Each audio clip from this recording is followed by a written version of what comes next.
5 New York. This is Good Day Weekend.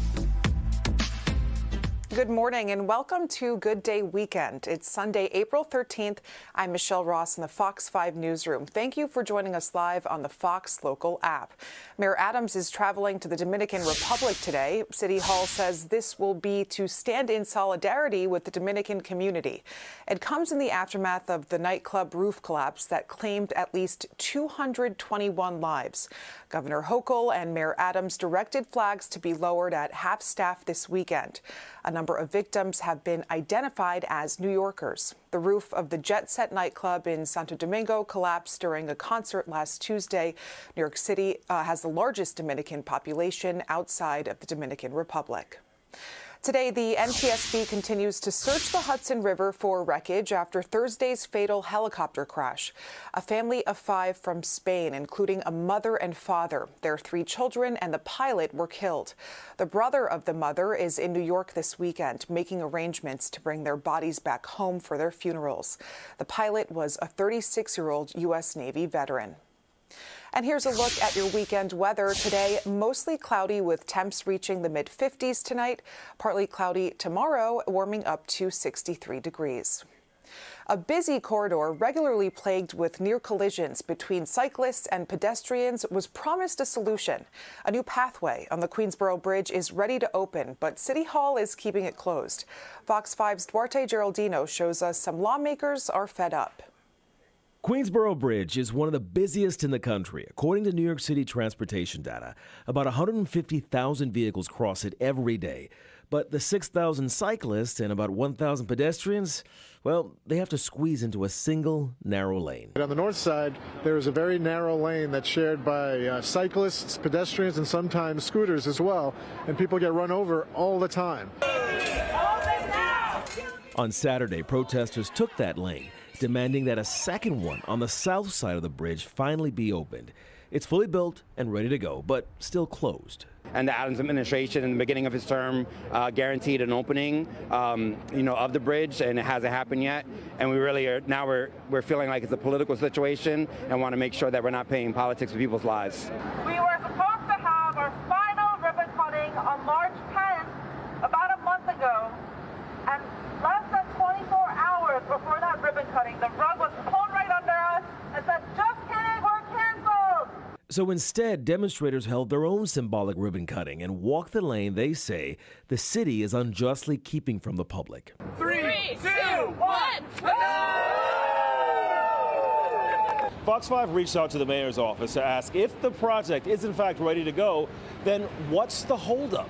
City Hall issued a statement that reads in part, this is a major project that will impact several communities and 2 boroughs worth of traffic, which is why we must ensure New Yorkers can continue to get to where they need to go efficiently. We will share more at the appropriate time. But for Councilmember Julie Won, the delay is no longer just bureaucratic, it's personal. You know what? I'm breaking up with Eric Adams because this is an abusive relationship. At the Queensboro Bridge, Duarte Geraldino, Fox 5 News.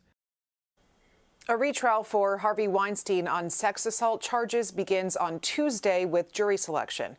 New York's Court of Appeals tossed out Weinstein's conviction last year, paving the way for the retrial. Last fall, another charge was added to the case based on the allegations of a third accuser.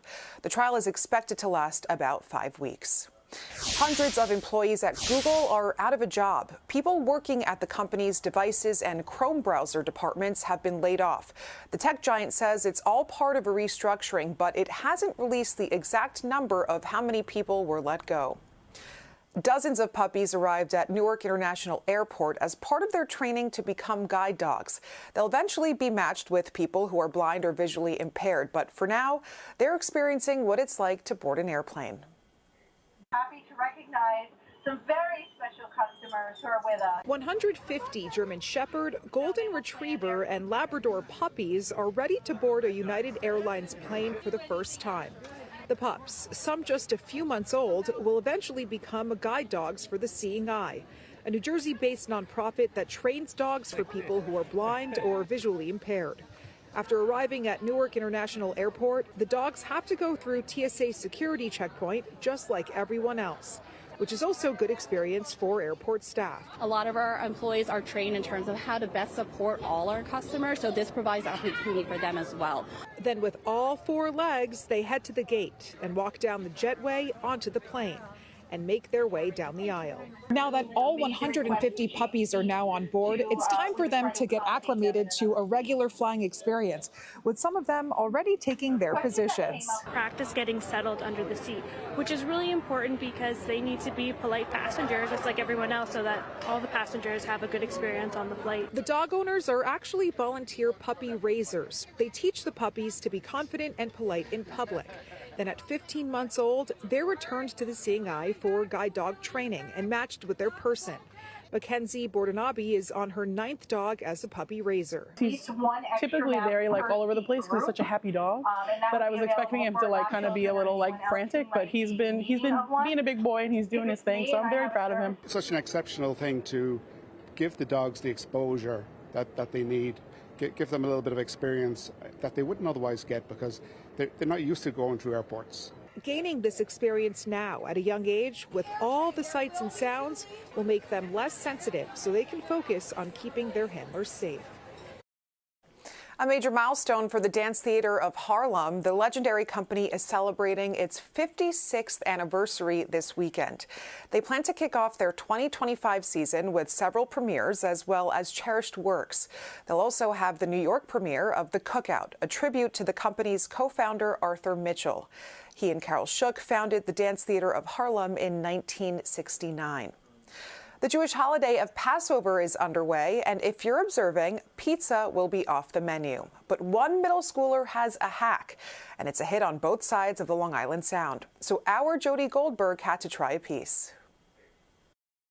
Walk into Frankie's Pizzeria in Merrick and you won't just find your typical Italian slices. Matzah pizza is also on the menu. It's the brainchild of Hudson Greenstein, who came up with the idea when he wanted pizza, but bread was off limits during the 8-day Jewish holiday of Passover. I think it's great that you could still walk into a pizza place and still be able to get pizza. Hudson started Yalla Matzah Pizza when he was 8. Yalla means let's go. Now he's 11, and he's balancing school and entrepreneurship. He's partnered with 2 pizzerias in our area, Frankie's here on Long Island and Nick's Pizza in his hometown of Armonk. I can remember having it as a kid. This has come a long way. He ships them Streit's matzah, gets commission for every pie, and even donates a portion of his proceeds to charity. They're selling it here for about $5 a slice, which is 1 square, and you get a whole pie for about $20. It's such a game changer, and it has made it so much fun during that time to be able to come and have this special item that isn't there all year. Well, a typical pie takes 7 to 8 minutes to cook. Matzah pizza, it's done in about half the time. And this pizza screen right here, that's the secret ingredient. That's what gives it that extra crunch. We don't get to miss out. We get to eat matzah pizza. I don't love regular pizza, but this is really good. What goes into a slice? Well, it's virtually the same as regular pizza. There's even gluten-free. But the big difference is the crust. Instead of dough, just in time for the holiday, it's matzah. It's probably easier than making a regular pie. While the pizzerias do the cooking, Hudson continues to supply them with matzah and his creative ideas. People think it's amazing. People are so surprised that I thought of the idea. Soon they'll be debuting Hudson's fried matzah with powdered sugar. Not a zeppoli, but a matzah. And Hudson hopes other kitchens will follow the trend. In Merrick, Long Island, Jody Goldberg, Fox 5 News. Well, yesterday was not the spring day many were hoping for. Instead, it felt and looked like a little more like winter. This is video from Newton, New Jersey. The National Weather Service says a few inches covered that area, which clearly is enough to turn this yard into a spring wonderland. And here's a look at your weekend weather. Today, mostly cloudy with temps reaching the mid-50s. Tonight, partly cloudy, and tomorrow warming up to 63 degrees. Don't go away. We'll be right back with health news. And here's a look at your weekend weather. Today, mostly cloudy with temps reaching the mid-50s. Tonight, partly cloudy, and tomorrow warming up to 63 degrees. A new documentary tells the wild story of how 8 young people from Rhode Island created a secret apartment in a mall in Providence. Bianca Peters and Natasha Verma spoke to the documentary's director about the project. So take us back to when this happened. So this is 2003 to 2007 in Providence, Rhode Island. Like a mall comes in, the biggest construction project in the history of Rhode Island, comes in and sort of changes this neighborhood, displaces all these people, and these 8 young artists, troublemakers, instigators, whatever, they decide they're going to go into the mall and move in, and they did. They found a space and they lived there for 4 years secretly. And they filmed the whole thing. But how did they do it? How didn't anyone catch them? They were, first of all, they went in through like these weird like caverns and like angles in the building across I-beams, and they found this space that was probably not much bigger than this little area, about 800 square feet. And they decided that in some like weird act that they're gonna occupy this unoccupied space. They were mad about gentrification, but they were also these artists, so they were like thinking about all kinds of weird things when they were doing it. It's wild. So they filmed this, and none of this was released until you somehow convinced them, hey, let me tell this story. First of all, how did you do that? I guess I'm pretty persuasive. You're convincing, yeah, they sat on this for like 17, 18 years. A lot of filmmakers wanted to do this movie. It's, you know, it's Providence legend. It's Providence, Rhode Island, like lore.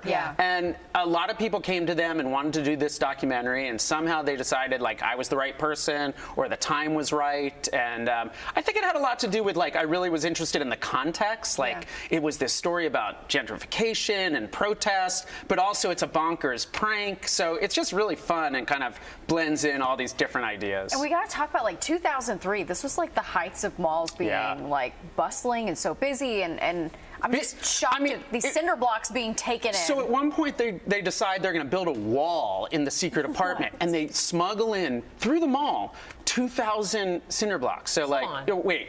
No, 2 tons. No one at 4,000 pounds. Was like, whoa, wait, what? No one catch they them? just were like knew how the mall operated. They would go in and out of the mall. What they would go security? to the food court. They would watch movies at the Cineplex. No security. No security. No cop. You'll have to see the movie, but there was certainly security. Definitely got onto them after a while, but they understood like how to sort of operate with security, and they weren't really threatening. They were just wanted to build an apartment in the mall. So screening at any malls? Yes, we're screening at the mall where this happened, the Providence Place Mall in the Cineplex, where they were sort of going in and out and watching movies. That is so cool. It's crazy. It is crazy. It is. All right. Wow. Secret mall apartment. Yeah, we love it. We'll be right back with a look at what you missed this week on Good Day New York. But first, let's take a look at your 7-day forecast.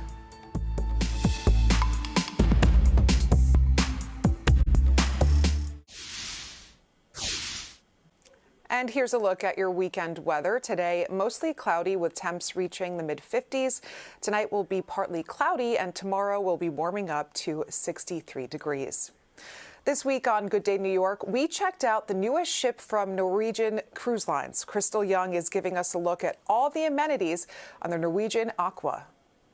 This is a beautiful, beautiful ship. What makes it special is obvious as you're just approaching Pier 88. I've never seen anything like it. It is just painted gorgeous on the outside. So you're like, okay, Norwegian, I see you. And then when you come inside, again, it's not disappointing. It's new. It's beautiful. There are 20 decks, and there is so much to do. Now, all the time, I say to one of my friends, are you the cruise director? But guess what? I'm about to talk to the cruise director for real. Her name is Marjana. Good morning. Good morning. How are you? Good morning. So let's talk about this beautiful ship and what you do to keep all the fun rolling. That must be a cool job. That is certainly a very cool job. What is the best of Norwegian Aqua is actually all the other decks. We are pushing the innovation to the highest level with all of the interactives we game for every single age. So we have very first in the world Aqua Coaster. We have fantastic game zone, Aqua Game Zone, that is for every single person. For the kids, let's say you're taking your kid to the Aqua Game Zone, then the parents are going with you. They see some retro games and they are just amazed and they stay even longer than the kids. kiddos. Let me tell you that. I like that. Yes. So there's like a little Pac-Man, and you're like, okay, you go over there, and I'll go over here, and you can work it out. I like that. So whether you're grandma or whether you're 8 years old, you can have some fun on this ship. Absolutely, we'll find you something to do and a lot of fun. Yeah, I like that. I believe you. She will find you something to do. So let's talk about where we are, because this is called Tea Time. It's really cool. Yes, it is an interactive golf experience. Okay. So actually, wherever you have your golf ball, it recognizes you and it puts all the points to the scoreboard, and then you are competing against the entire ship. And it's very international, so you go to the different cities, different countries, and what we have, it's even more than we have on our sister ships Prima and Viva, because the guests really, really love it, and we wanted to make it bigger and better. Oh, I like it. Okay. So now, as I look around, it's all making sense to me, because I saw something that said Spain, but obviously this is New York right in front of us, right? Now, I would like a disclaimer. I'm going to try this, but I am just the worst at, I don't know, balls and sticks and golf, and let's see. Okay. So if I come here, right? And I just hit this, I'm trying to get it into the super shot hole. Yes, correct? That's right. Yes, you need to strike very hard. Yes, so you need to make sure that the super shot is hit. Okay, so yes. I have to act like I mean it. On this side, so you just don't hit me. There you go. You are smart to get out of my way. Okay, wait, let me see. Why am I looking like I might want to poop here? Okay, wait, hold on. You can do it, I believe it. You said strike it hard. Yeah. Okay.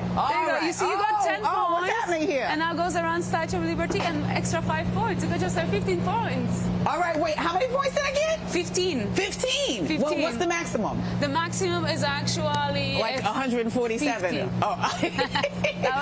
for this particular one, because we can go to another one. All right, I got you. All right, well, I didn't get the maximum, but okay, I'm just warming up. We'll be right back with a look at what you missed this week on Good Night New York. But first, let's look at your 7-day forecast.